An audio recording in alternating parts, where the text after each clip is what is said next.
There we go, what a beautiful room. Wow. Very the bright. The one thing I love about this house is light. Yeah, there's a lot of light. Yeah. It's great, isn't it? As I said, the doorway comes in here. Yeah. And really key is ever, every doorway we put in, we like to be able to put architraves all the way around. The one thing I will do through the whole of this house, we will match everything completely. We will take it to the joinery shop, we'll match the architrave. We will match the skirting. So you see this picture rail up here? Yeah. This picture rail, we need to get some of this machined. To carry on around the bay. To carry around the bay, coming all the way through here, finishing on here as we know.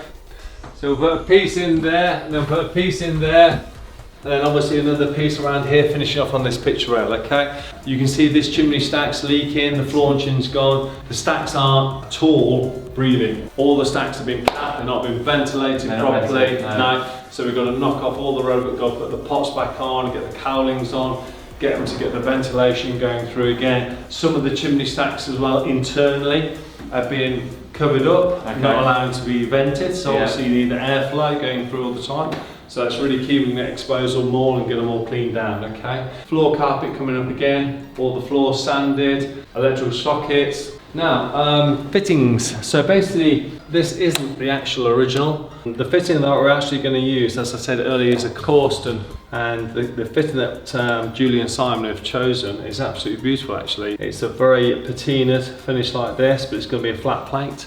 Right. It won't have this detail on it at all. This won't be on it. Don't know what the age of this is. It'd be quite interesting to see sometimes when you take the cover plate off.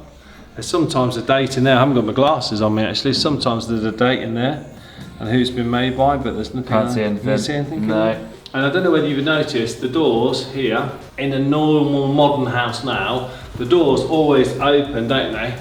Towards the wall. Yeah. So this is a great example. We're keeping all the doors. Oh. You're locked in. I'm glad I didn't lock that door. So basically all the doors open this way. And the reason they used to do it is purely for privacy. So when the people started to come in like that, they didn't see whoever's in the room. Yeah, it's cool, isn't it?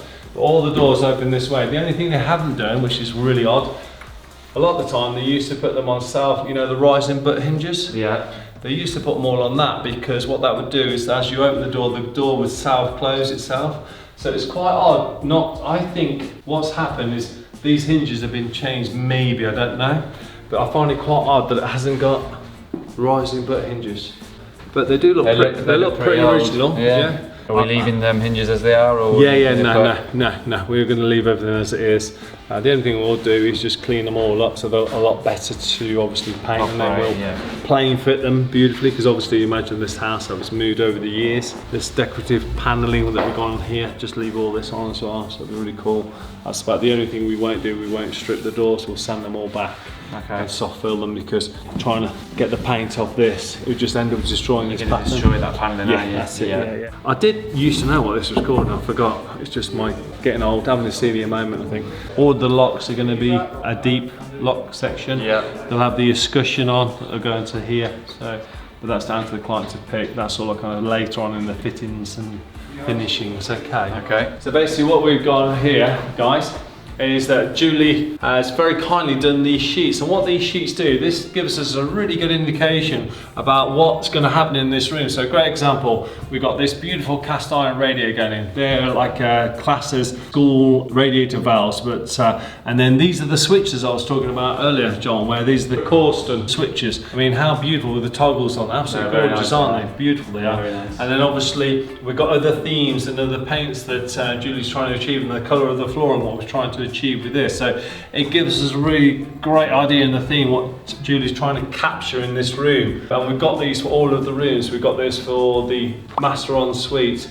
We've got this then for the bathroom. We've got them for the guest bedroom and guest ensuite. So we've got them for all of the different rooms. When we're coming into it, we've got a really good idea what Julie's trying to do and Simon's trying to do. I'm going to find out how Julie's done this, and then obviously Gonna borrow that idea. Yeah, gonna borrow that idea. So it's a really good idea. Really good idea. I like that, Julie. So really cool. There's one caveat. Julie and Simon can't change their mind.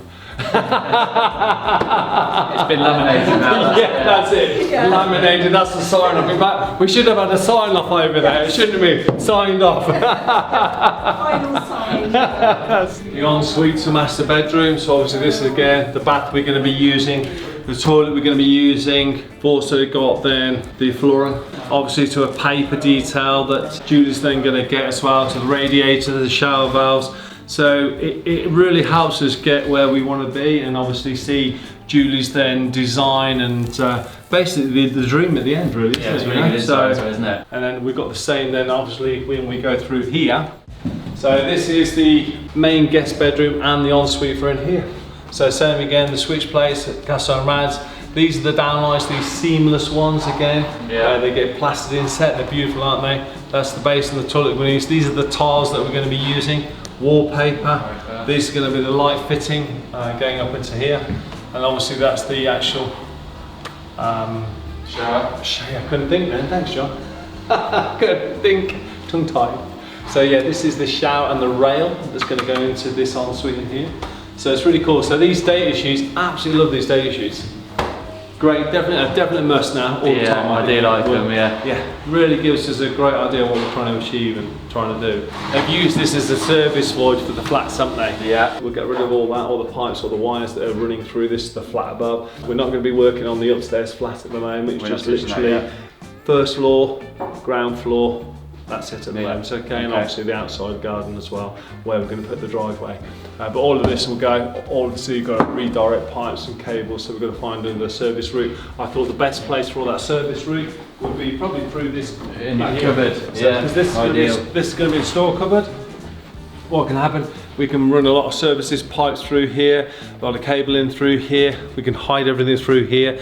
We'll also use this as a decent store, laundry sort of cupboard, airing cupboard really. Airing cupboard. Yeah, so it'd be really cool for that, won't it? Yeah. So, really good space underneath the staircase. We've got another bedroom here. All we're going to be doing in here, John, is stripping all the wallpaper off, stripping the ceiling paper off in here, filling any gaps. We've got a little bit of work to do on that bay, because there's a little bit of blown plaster, because the guttering on the lead work at the top, it doesn't work really well at all. It's not very effective, so we've got to sort that out. And then obviously then we can then re-plaster, then put any relevant render that's gone or anything else like that. Yeah, repair that, yeah. Yeah, do all the repairs there. But this is just literally tear the carpets back up, sand all the floors again, and then paint, that's it. Cool. So there's not a lot to do in here at all. No, So it's quite straightforward. So what will happen is, as we're finishing rooms off, we'll then move all the relevant stuff out. But what's going to happen, cast iron radius going again, strip the ceiling paper, lining paper, just 1000 gauge lining paper again. You can see the chimney stacks where they're breaching water through. The render's either blown as well, so we need to make sure we get rid of all these damp patches which are there, and then obviously work everything back, just sand the floors again. Lining paper, you know, some of this has actually been re-skimmed, some of it has. You can so some of it we won't even touch, but you can see this old picture rail. This is the picture rail we're going to match up to, okay? Yeah. So it's really key we do that. And then obviously relevant sockets, switches will be moved, we can then patch in, line the paper where we need to, and then paint.